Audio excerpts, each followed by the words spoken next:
Mr.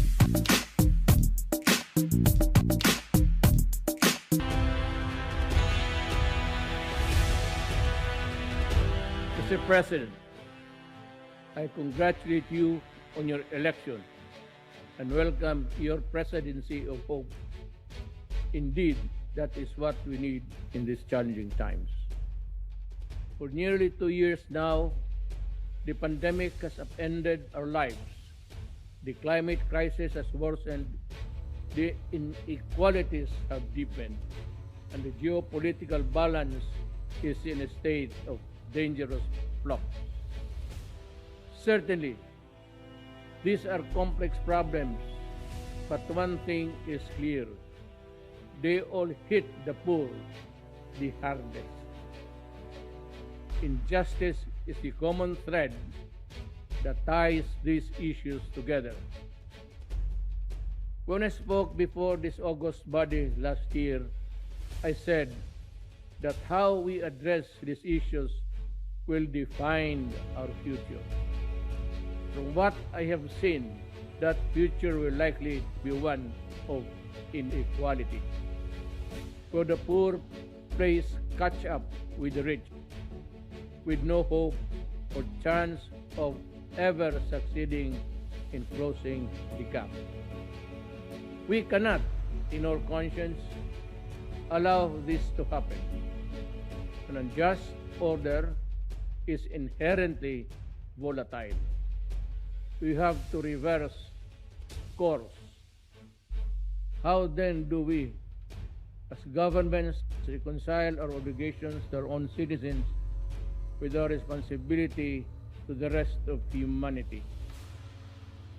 For the Philippines, we understand that we need to expand our notion of us beyond the nation, so we can work together to secure our common future. We recognize that only inclusive multilateralism can deliver the global public goods we need. And we believe that fairness, equality, and respect should always be the basis of our engagement with one another. Only with this can we correct the injustices that doom without downtrodden all over the world to a life of indignity, and the thousands during this pandemic certain death. Mr. President, the picture is bleak.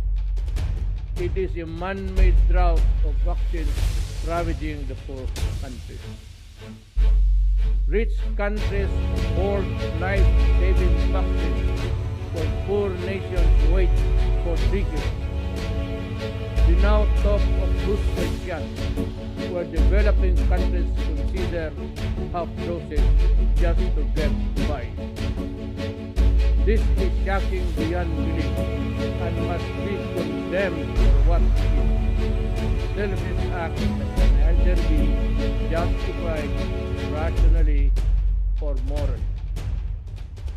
The plain fact is, this pandemic will not end unless the virus is defeated everywhere. Vaccines are key to achieving this.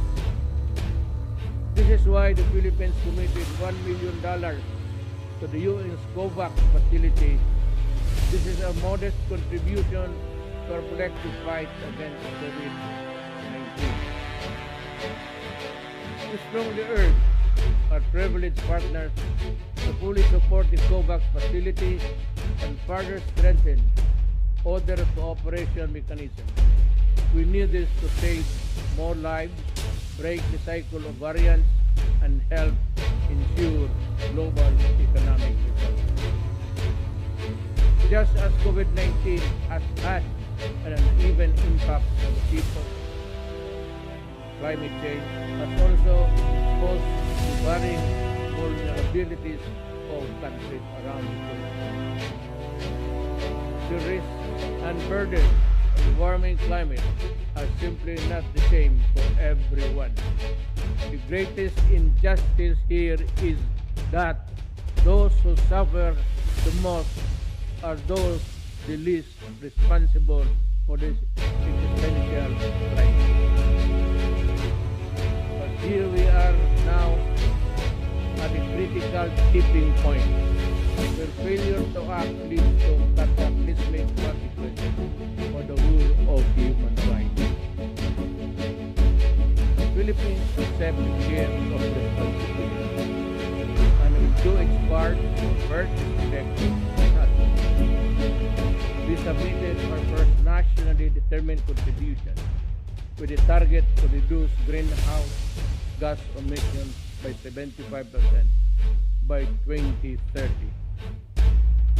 I issued a moratorium on the construction of new coal power plants and a directive to explore the nuclear energy option. But this contribution will be rendered useless if the biggest polluter costs unprecedented fees to do business as usual. We therefore appeal for urgent climate action, especially those who can truly tip the balance. Developed countries must fulfill their long-standing commitment to climate financing, technology transfer, and capacity building in the developing world. This is a moral obligation that cannot be avoided. Our world's transition to a green economy must not be at the expense of developing countries' economic vitality. It simply cannot be, or it will be another travesty of justice. Mr. President, the Filipino people aspire for stable, comfortable, and secure lives, founded on freedom, justice, and equality. We have made significant strides on this after more than a century of nation building. Today, the Philippines is a middle-income economy and a thriving democracy. But difficult challenges remain. This we do not deny. Millions of Filipinos work abroad under the most difficult and inhumane of circumstances. We call for the abolition of all structures that allow exploitations and oppression of migrant workers. The kafala system is one such famous that chains the weak, the desperate, and the voiceless to an existence of unimaginable suffering. Nothing can justify the continued existence of this unjust people. While reforms have been made, the kafala system must be dismantled sooner or later in the name of justice and basic decency. Philippines seeks stronger partnerships to protect the rights of the Filipinos and realize the full potential of our nation. But let me be clear. What we mean is partnership that respects our people's agency. Let me say this again. The government has a mandate and obligation to our people. We will deal with all criminals, including terrorists, in the full force of our law. The Filipino people want to live in peace, security in their homes and communities, free from harm and danger from the road. Achieving this goal has not been without challenge. In this, in no uncertain terms, the law applies to all. I have instructed the Department of Justice and the Philippine National Police to review the conduct of trade and illegal traffic. Those found to have acted beyond bounds during operations shall be made accountable before our law. We have recently finalized the United Nations, our joint program of human rights.